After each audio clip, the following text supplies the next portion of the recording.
Hello friends, welcome to this video. इस video में हम 50 डेज में एटलीस्ट 50 मार्क्स कैसे हम ला सकते हैं in the I and IFS paper of JAIIB exam, उससे रिलेटेड इंपॉर्टेंट डिस्कशन कर रहे हैं। In this video important topics जिससे प्रीवियसली क्वेश्चंस आए हैं और जिससे क्वेश्चंस आगे बन सकते हैं उनको डिस्कस कर रहे हैं, एंड कैसे क्वेश्चंस पहले पूछे गए हैं, कैसे क्वेश्चंस आ सकते हैं, उनको भी डिस्कस कर रहे हैं। Before moving ahead, let me just remind you, अगर आप लोग अपकमिंग जेआईबी एग्जाम के लिए प्रिपेयर कर रहे हैं तो डेफिनेटली आपको गाइडेंस कंसिडर करना चाहिए। एंड एडू टैप आपके लिए मास्टर कोर्स लेकर आ गया है, जहां पर चारों कंपोनेंट्स के recorded videos, each and every chapter से related chapter wise quiz, full length mock test, also short notes and live classes before the exam for revision, ये सब प्रोवाइड किया जा रहा है। We also have the live crash course, जिसमें आपको live classes के थ्रू इम्पॉर्टेंट जो भी सिलेबस है फॉर द एग्जाम उसको पढ़ाया जा रहा है। लाइव क्रैश कोर्स में रिकॉर्डेड वीडियोस नहीं है। तो ये दोनों कोर्सेज के डिटेल्स आपको डिस्क्रिप्शन में मिल जाएगा।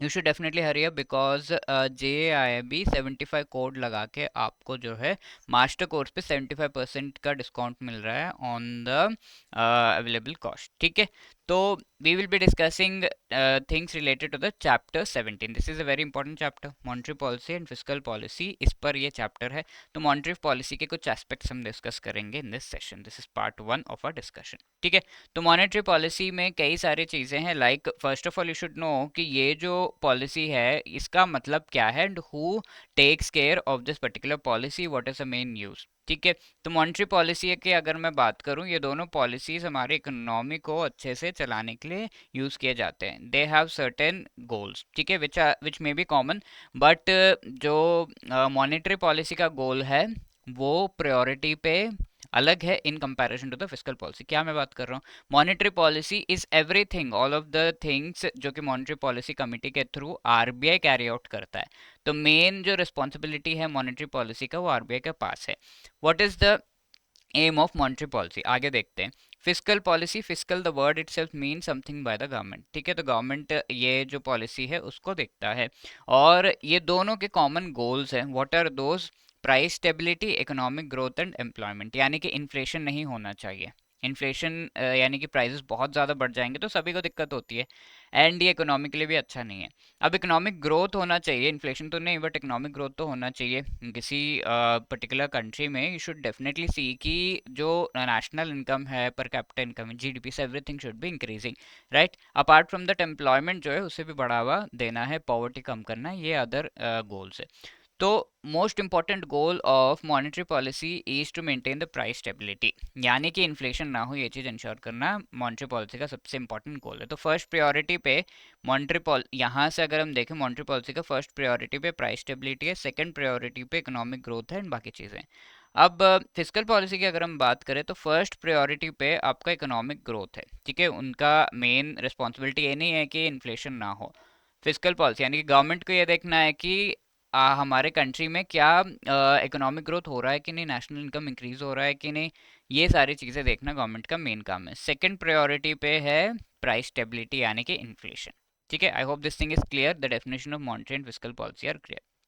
हम डिस्कस करें अबाउट द मॉनेटरी पॉलिसी। तो ये monetary policy, as we have seen, inflation is the main aim. तो इस मॉनेटरी पॉलिसी को हम इन्फ्लेशन टारगेटिंग मॉनेटरी पॉलिसी या इन्फ्लेशन टारगेटिंग फ्रेमवर्क के थ्रू भी देखते हैं। ठीक है, तो एक यहाँ पर इन्फ्लेशन एकदम हवा में, हम ये नहीं कहते कि इन्फ्लेशन कम होना चाहिए।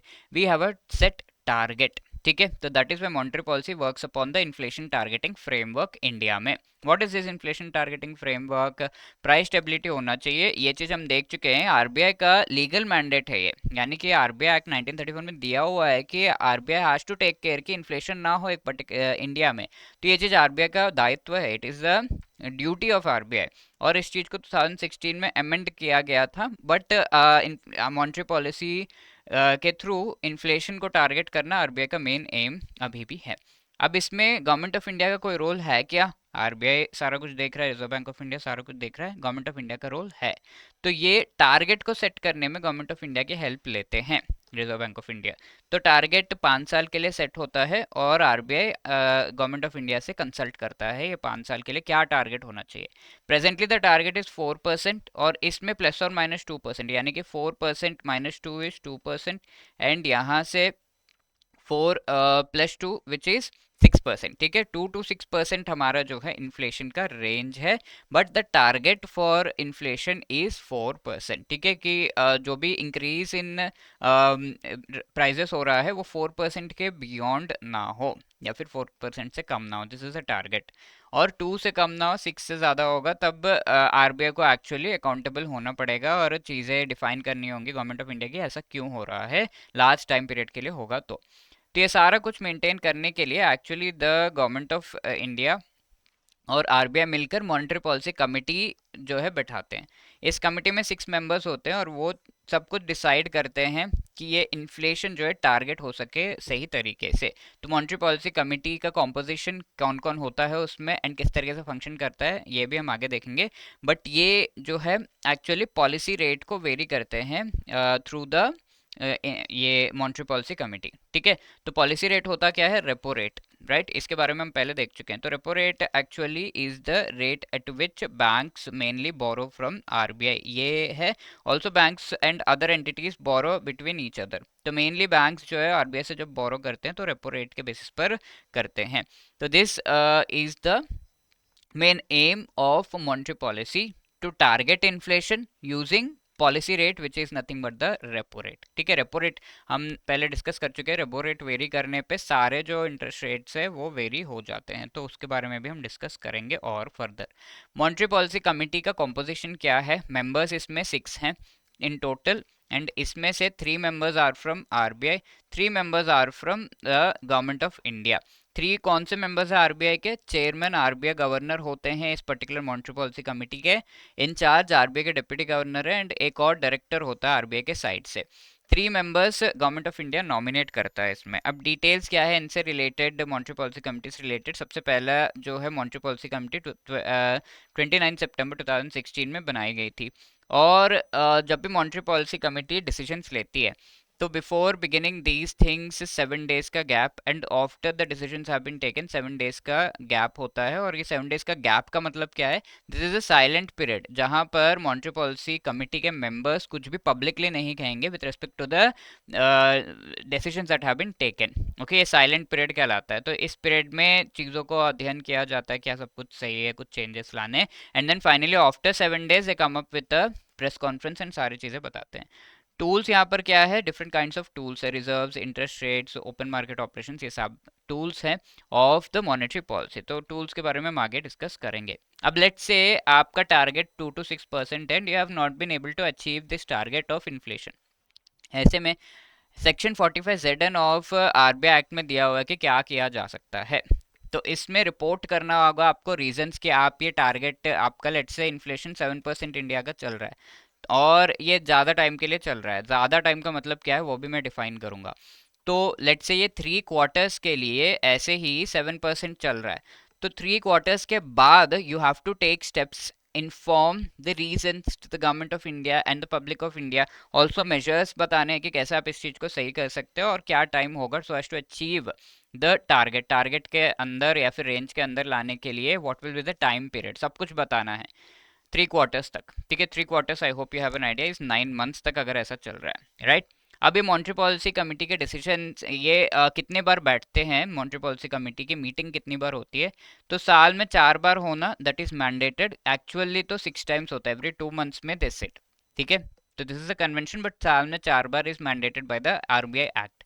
इसमें 4 मेंबर्स का कोरम है, यानी कि 6 में से 4 लोगों ने यस कहा तो यस हो जाएगा उस डिसीजन में। अब लेट से 4 लोगों ने 3 लोगों ने यस कहा और 3 लोगों ने नो कहा, तो ऐसे में व्हाट विल बी डिसाइडेड, ऐसे में जो चेयरमैन है, इसके कौन है चेयरमैन, आरबीआई गवर्नर अपना सेकंड वोट जो है यूज करेंगे, यस या नो क्या है, ठीक है। तो ही विल डिसाइड, तो उसे हम कास्टिंग वोट या सेकंड वोट कहते हैं। Everybody has 1 vote, RBI governor has casting vote, second vote.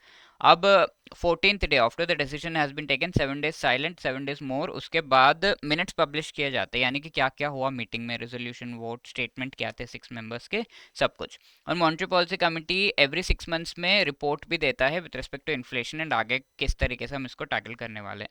Failure हो रहा है तो उसका टाइम पीरियड क्या है, 3 consecutive क्वार्टर्स का टाइम पीरियड है, ठीक है। तो this is the thing. Now this is one question जून में पूछा हुआ, which among the following statement is correct with respect to structure of the Monetary Policy Committee? तो Monetary Policy Committee constituted by the central government under section 45 ZB of the Reserve Bank of India Act. RBI Act के तहत MPC construct किया गया.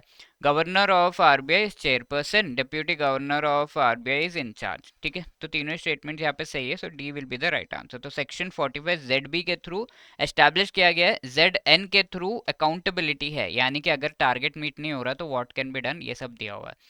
Then second question जून में ही पूछा हुआ, silent और blackout period के बारे में पूछा हुआ. Starting dash days before dash days after policy is announce. ठीक है, कितने डेज पहले कितने डेज बाद, तो 7 days before and 7 days after. So B will be the right answer. In the event of equality of votes, अगर votes equal हो जाते हैं, 3 लोग यस 3 लोग नो बोलते हैं, तो who is going to decide. ठीक है, मॉनेटरी पॉलिसी कमिटी में डैश हैज सेकंड और कास्टिंग वोट किसके पास होता है. तो वी हैव एन आइडिया कि चेयरपर्सन जो है of this monetary policy committee, that is the governor of the reserve bank of India, इनके पास होता है casting vote. So he will decide कि किस साइड आपका जो है डिसीजन जाएगा. तो option B is the right answer. Now, one of the tools of monetary policy are reserve ratios. ठीक है, रिजर्व रेशियोज का मतलब क्या है. अगर बैंक के पास 100 रुपीज़ डिपॉजिट्स में आ रहे हैं, net demand and time liability से कहा जाता है, 100 रुपीज़ आ रहे हैं, तो इसमें से actually they have to keep aside some money, जैसे हम रिजर्व कहते हैं, लाइक 20 रुपीज़ लेट से, तो बाकी 80 रुपीज़ क्या करेंगे, लोन में देंगे आगे. Okay, so this is known as the reserve ratio. कितना रिजर्व रेशियो यहाँ पर है, 20% का है ना. 20% is the reserve ratio. So there are two kinds of reserves, CRR and SLR. ठीक है, cash reserve ratio and statutory liquidity ratio. Two kinds of reserves रखता है. अब ये 20 रुपीज़ जो है दो तरीके के हैं, दो पार्ट्स में बटेंगे. One is CRR and the other is SLR. तो टू काइंड्स है क्या, लेट अस सी. ठीक है, CRR is what, cash reserve ratio. इससे रिलेटेड इन्फॉर्मेशन आपको RBI एक्ट में देखने को मिलेगी. और इसमें क्या रखते हैं, as the name suggest, cash form में आपका जो है रिजर्व्स होता है. स्टैट्यूटरी लिक्विडिटी रेशियो में cash, gold and government security, तो 3 फॉर्म्स में आप जो है रिजर्व रखते हैं. CRR जो है बैंक्स रखते हैं विद RBI. लाइक हम अपना पैसा बैंक के पास रखते हैं, वैसे ही बैंक्स अपना पैसा CRR जो है वो RBI के पास रखते हैं. इस पर कोई इंटरेस्ट तो नहीं मिलता, बट RBI के पास रखते हैं. हम जब बैंक में पैसे रखते हैं तो हमें इंटरेस्ट मिलता है, बट बैंक्स को RBI के पास रखने पे as far as CRR is concerned पैसे नहीं, कोई इंटरेस्ट नहीं मिलता. SLR अपने पास ही रखते हैं bank, cash, gold and government securities के फॉर्म में. 3 फॉर्म्स में दे कैन कीप. ठीक है, लेट्स से 100 रुपीज़ रखना है, तो इसमें से 20 रुपीज़ कैश, 40 रुपीज़ जो है गोल्ड, 40 रुपीज़ का गवर्नमेंट सिक्योरिटी रखा, ऐसा किया जा सकता है. तो कहाँ कहाँ मेंटेन करते हैं, I have told you, scheduled bank, state and urban cooperative banks, local area banks, ये सारे जो है अपने पास ही SLR को रखते हैं. 1950 में इंट्रोड्यूस हुआ, ये 1949 में along with the banking regulation act introduce किया गया था. Purpose controlling money supply and bank की लिक्विडिटी, यानी कि जब भी बैंक को पैसे चाहिए तो it can use from the reserve. जैसे हम भी सेव करते हैं तिजोरी में पैसे, तो वो हम जब भी कंटिजेंसी आती है, कोई रिक्वायरमेंट है, तो हम यूज़ करते हैं. बैंक की लिक्विडिटी, क्रेडिट कंट्रोल, दोनों यहाँ पर भी पर्पस है. तो किसका परसेंटेज है, net demand and time liabilities का परसेंटेज है. पहले ये रिस्ट्रिक्टेड था CRR, बट 2007 में से चेंज करके कोई लिमिट नहीं है CRR पे.